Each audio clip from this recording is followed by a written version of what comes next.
বিবৃত হইলেন মথুরা ভুবন। দরিদ্র ব্রাহ্মণ এক মথুরায় ছিল, না দেখে সুখের মুখ দুঃখকাল গেল। একদা ব্রাহ্মণ সেই ভূমিয়া নগর, ভিক্ষা না পাইয়া কিছু হইয়া কাতর। তরু তলে বসিলেন বিষণ্ণ বদনে, রোদন করণ কত দুঃখী ভাবি মনে। দয়াল হইয়া চিত্তে সত্যনারায়ণ, ফকিরের রূপ ধরি দৃঢ় দর্শন। বিপ্রে বলেন শুনো দৃঢ় মহাশয়, কে তো রোদন কর বসিবে ধারায়। বিপ্র কয়ে কি হইবে বলিবে তোমায়, ফকির কয়েন বিপ্র খোঁজি কি বাতায়। দ্বিজ কয়ে নিত্য নিত্য ভিক্ষা মেঘে খায়, আজি নাই ভিক্ষা মেরে দুঃখ চিন্তা তাই।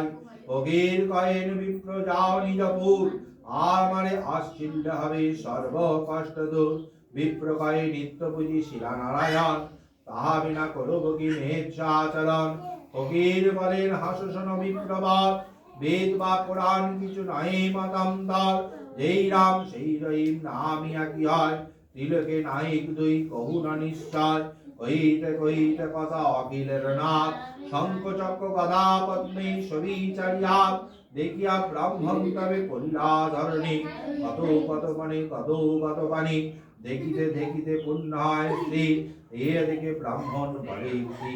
ব্রাহ্মণ বলেন প্রভু হাসিব তোমায়, পূজার প্রণালী করো ধরিত্র পায়। ফকির বলেন শুনো শুনো বিপ্রবর, যে মতে করিবা পূজা কই অন্তঃপর। গোমুৎসর্গ সরিবেঙ্গুড়া পান রম্ভা ছাড়া, শর্করা শের বা ইক্ষ গৌর দিবে।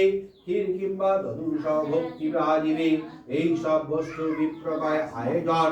চারিদিক বসিবে যত ভক্তগণ, আমার গুণের কথা শুনিবে শ্রবণে। বিধানে পৃথিবীর পর্য পরম যতনে, সত্যবীর কয়ে দিবে মাত দেবে হাত। নারায়ণ বলি করিবে প্রাণপাত, প্রসাদ লইয়ে যায় তো বিধান। এত করি নারায়ণ হয় অন্তর্ধ্যান, শুনি ভাবে কত কত বিপ্র পুলকিত। ভ্রমিতে ভ্রমিতে গিয়ায় প্রণীত, ব্রাহ্মণ শুনিয়া হাস্য নিগমন। সিন্নি আদি কহিলেন যথায়োজন, যথা বলিয়া আসছিলেন নারায়ণের পদ। রাতারাতি হয় গিয়েতে অতুল সম্পদ, দিয়া দেখে গ্রামবাসী কাটুরিয়া গড়। ভক্তি করে দ্বিজ করে জিজ্ঞাসা তখন, শুনি দ্বিজ বলিলেন বিধান সমস্ত। কাটুরিয়াগণ শুনি হয় বড় ব্যস্ত, সিন্নি আদি কইল তারা বিপ্র উপকারী। সর্ব কষ্ট দূর হইল সর্ব ঘরে ঘরে, সদানন্দ নামে সাধু একজন। কাটুরের সুখ দেখে হয় ইষ্টমান, জিজ্ঞাসা আদি অন্ত করিয়া জানিল। জানিয়া হৃদয়ে শক্তি ভক্তি জমাইল, সাধু কলে অপ্রতুল নাই অন্য ধানে।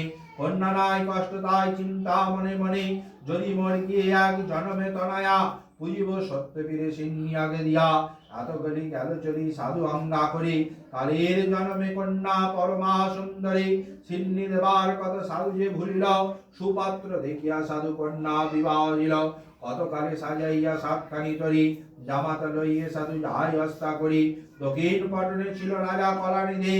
সেই দেশে সদাগরে নামাইল বিধি, নিপ্রে ভাসিয়া থাকে তরুণী চাপিয়া। বিপত্র ঘট হরে সিন্নি নাই দিয়া, রাজার ভান্ডারে যত ধনা দিয়া চিল্ল। নিমিষের মধ্যে সাধুর নৌকা পূর্ণ হইল, চর মুখে শুনি রয়ে যায়। শ্বশুর লয়ে যায় রাজদোষে কোটালো মান রয়ে যায়, পাত্র অনুরোধে তারা দেহ পান পায়।